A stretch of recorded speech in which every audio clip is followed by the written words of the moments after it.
हो गया है एसआईटी का। अब एसआईटी वाले इधर से उधर दौड़ रहे हैं।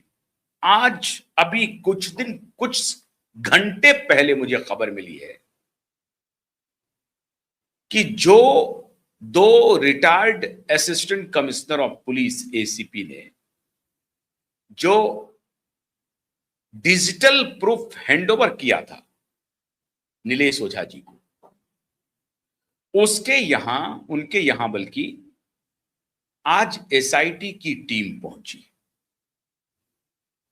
उनसे पूछताछ करने के लिए और उनसे ये कहने के लिए कि आपका हम स्टेटमेंट रिकॉर्ड करने वाले हैं, इसलिए मैं आपसे मिलने आया हूं। एसीपी साहब बोले कि भाई आप एकाएक 3 साल में पहली बार आपकी नींद टूटी है, अभी आप क्यों आए हैं? तो उन्होंने कहा कि देखो साहब, आना तो हमारी मजबूरी है, अब आपका स्टेटमेंट हमें रिकॉर्ड करना है। अब देखिए ये कहानी कहां से शुरू हुई। ये सीधे उन पुलिस ऑफिसरों के पास पहुंचे। अभी जिस पुलिस ऑफिसर की मैं बात कर रहा हूं, जो अब रिटायर कर गए हैं, जो खुल करके सामने आए थे दिशा और सुशांत के केस में, जो खुल करके सामने आए थे, जिन्होंने पूरी दुनिया के सामने कहा था कि ये हमारे पास डिजिटल प्रूफ हैं और ये डिजिटल प्रूफ हम देने जा रहे हैं, आप किससे संबंधित है, कैसे संबंधित है, वो हम देने के लिए जा रहे हैं। उसके यहां एसआईटी की टीम पहुंच गई। अब 3 साल के बाद कल परसों आदित्य ठाकरे मोहित कंबोज के यहां पहुंच गए। एक दिन पहले, उसके 2 दिन पहले बल्कि पब्लिक प्रोसिक्यूटर ने खत लिख दिया कि सेक्शन 174 का मामला चलेगा नहीं, चीफ जस्टिस ने संज्ञान ले लिया है, कोई बात नहीं सुनी जाएगी, सेक्शन 174 का मामला तुम्हारा कूड़ा में चला गया है, अब आपको कोई ना कोई उपाय करनी है। मित्रों, मैंने इसके पहले कहा था कि पुलिस के सामने 1-2 ही ऑप्शन है, या तो वो एफआईआर रजिस्टर करके जो आरोपी हैं उन आरोपियों का स्टेटमेंट रिकॉर्ड करना शुरू करें, उनको कस्टडी में ले। अगर वो मान लीजिए कस्टडी में नहीं लेते हैं तो कम से कम ये जाएं, उनको पूछताछ के लिए पुलिस स्टेशन बुलाएं, उनसे पूछताछ शुरू करें। लेकिन उन्होंने ऐसा कुछ भी नहीं किया। श्रीमान पहुंच गए, कुछ देर पहले की बात मैं बता रहा हूं, पहुंच गए सीधे असिस्टेंट कमिश्नर ऑफ पुलिस के पास, जो खुल करके दिशा सुशांत केस में बाहर आए थे।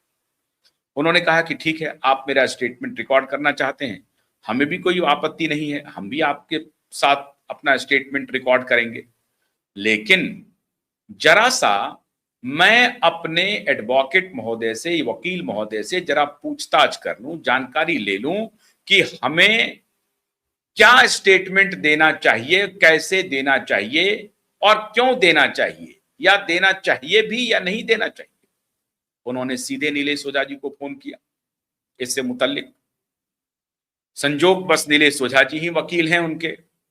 नीलेश ओझा जी अभी किसी और काम में व्यस्त थे, एक बार में उनका फोन उठा नहीं।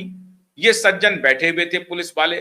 अब पुलिस वाले कह रहे हैं कि अरे साहब, आप स्टेटमेंट अपना बता तो दीजिए कि आपने जो डिजिटल प्रूफ दिया है उसमें क्या था, कैसे था, वो डिजिटल प्रूफ आपको कहां से मिला, आपने जो पेन ड्राइव दिया था उस पेन ड्राइव में क्या था, ये बता दीजिए, आप हम रिकॉर्ड कर लेंगे, बस इतना ही तो हमको काम करना है और हमें कोई काम ही नहीं करना है, तो आप ये काम कर दीजिए, आप क्यों वकील साहब से फोन कर रहे हैं।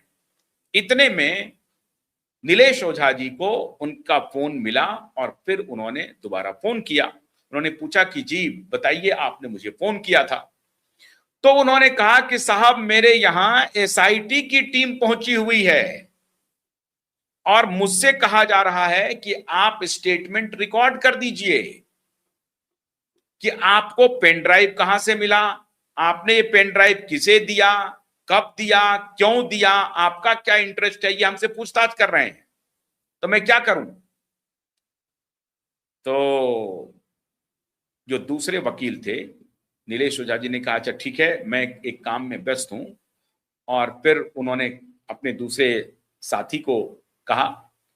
फिर साथी ने कहा कि ठीक है, मैं अभी आपको बताता हूं।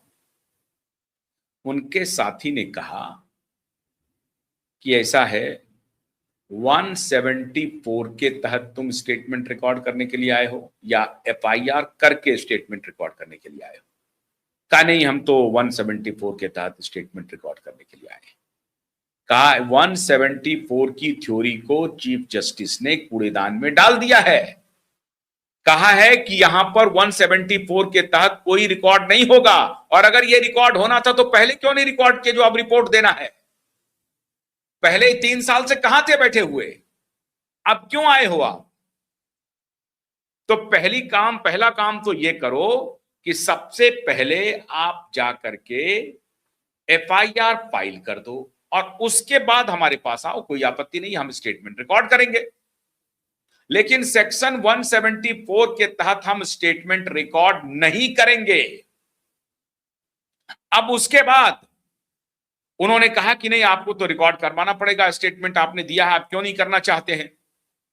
उन्होंने कहा कि साहब, मेरे वकीलों ने मुझे राय दी है कि मैं सेक्शन 174 के तहत कोई रिकॉर्ड नहीं करूंगा, क्योंकि यह पूरा का पूरा मामला जब सतीश साल्यान अपने एफिडेविट के साथ कोर्ट में पहुंच गए हैं, आपके पास लेके गए हैं, यह हत्या और बलात्कार का मामला है, आपको एफआईआर करना है। तो आप सेक्शन 174 की बात क्यों कर रहे हैं? आप एफआईआर कर लीजिए, हमारा स्टेटमेंट रिकॉर्ड कर लीजिए। उनके ऊपर पुलिस वालों ने, मतलब एसआईटी ने, पूर्व पुलिस वाले के ऊपर, जो रिटायर कर गए हैं, असिस्टेंट कमिश्नर ऑफ पुलिस हैं, उनके ऊपर दबाव बना रहे हैं। उनको कह रहे हैं कि स्टेटमेंट आप रिकॉर्ड कर दो। क्यों? असली लोचा क्या है मित्रों इस पूरे प्रकरण में? एक तरफ तो परमवीर सिंह और उनके भ्रष्ट गैंग है, और दूसरी